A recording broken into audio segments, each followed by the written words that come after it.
Assalamualaikum. Hai semuanya. Berjumpa kembali di KS Selina Channel. Hari ini saya nak memasak cekodok kelapa ataupun nama lain jemput-jemput kelapa. Jemput kelapa ya. Jom tengok bersama-sama macam mana saya masak resepi ini. Mula-mula saya nak kisar dahulu nasi. Bahan-bahan nak buat cekodok ni ada nasi. Nasi yang saya gunakan ni nasi semalam. Lebihan nasi yang saya simpan dalam peti ais. Nasi ni kena dikisar sehingga lumat. Boleh je nak ikut kuantiti yang saya gunakan, ada tertera. Cekodok kelapa ni kalau dimasukkan nasi sememangnya lebih sedap. Resepi ni resepi mak. Jadinya saya nak kongsikanlah resepi ni.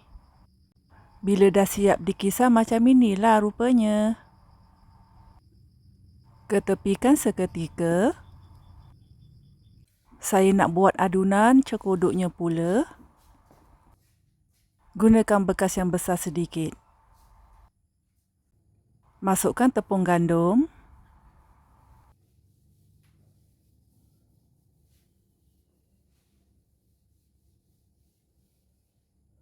Masukkan pula kelapa muda parut. Bukan guna kelapa tua ya, kelapa yang muda. Rasanya lebih sedap kalau guna kelapa muda.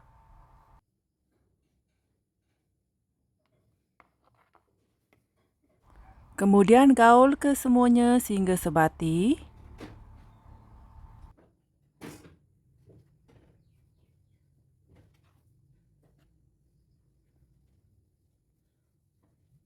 Masukkan garam secukupnya. Masukkan pula gula.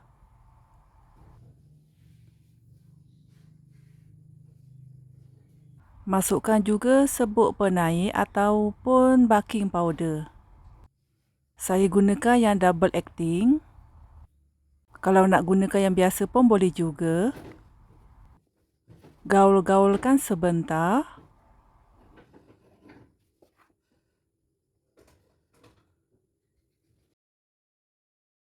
Kemudian masukkan pula nasi yang dikisar tadi.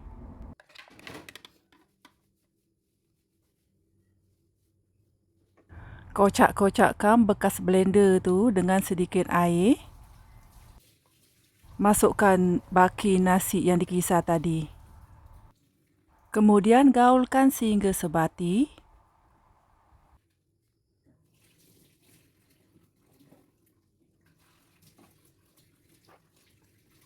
Tambahkan sedikit air lagi. Gaul-gaulkan lagi.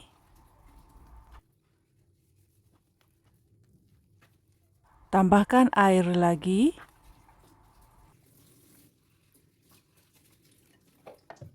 Saya nak adunan cekodok macam ini.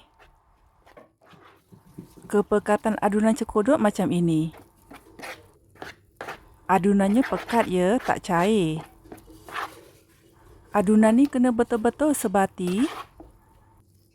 Bolehlah rasa sedikit adunan tu. Kalau tak cukup masin dan manis, boleh ditambah lagi garam dan juga gula. Saya gunakan baking powder yang double acting, jadi saya akan terus goreng. Kalau guna baking powder yang biasa, biarkan seketika ya. Adalah setengah jam ke. Saya nak mula menggoreng cekodoknya. Kena gunakan kuali yang dalam macam ini. Kalau guna kuali yang leper macam tak jadi cekodoknya nanti. Jadinya sebaiknya kena gunakan kuali yang macam ini. Bila minyak masaknya dah panas, bolehlah dimasukkan adunan cekodoknya ya. Gunakan sudu yang lebar di depannya. Jadinya bentuk cekodoknya akan lebih cantik. Kalau nak gunakan tangan pun boleh juga. Ikutlah mana yang mudah. Kalau nak lebih mudah, guna sudu lah kan. Gunakan api sederhana saja semasa menggoreng cekodok ni. Cekodok kelapa ni sememangnya sangat-sangat sedap. Jarang kan orang nak masak resepi ni. Sekali dah buat, makan, kemudian nak makan dan masak lagi. Cekodok kelapa ni pula tahan tau sampai ke malam kalau masak pagi. Dalamnya sememangnya lembut.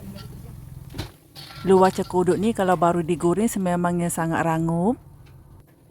Bila dah sejuk, luarnya taklah rangup.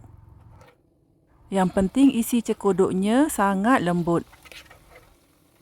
Cekodok kelapa ni kalau dimakan macam itu saja pun sedap. Nak cicah dengan sambal tumis ataupun sambal kicap lagi sedap. Kalau tak percaya boleh cuba. Nak buat pun senang kan? Bahan-bahannya confirm ada di rumah. Rugilah kalau tak cuba resepi ni. Biasanya resepi yang jarang-jarang buat lah yang sedap kan? Kenalah cuba. Apa salahnya sekali-sekala cuba resepi yang jarang-jarang macam ini?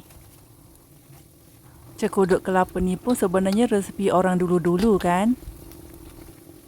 Cuba tanya dekat orang lama-lama, mesti dia orang pernah masak resepi ni. Cekodok kelapa ni kena digoreng sampai macam ini, kekuning-kuningan. Teruslah goreng cekodok ni sehingga selesai dan habis adunan cekodok tadi. Tengok, inilah hasilnya cekodok kelapa yang telah siap digoreng. Cekodoknya nampak gebu-gebu kan? Aduhai, sememangnya sangat-sangat sedap. Banyak pula tu satu bekas ni. Dapatlah makan sepuas-puas hatinya. Dah siap dah cekodok kelapanya. Selamat mencuba. Terima kasih.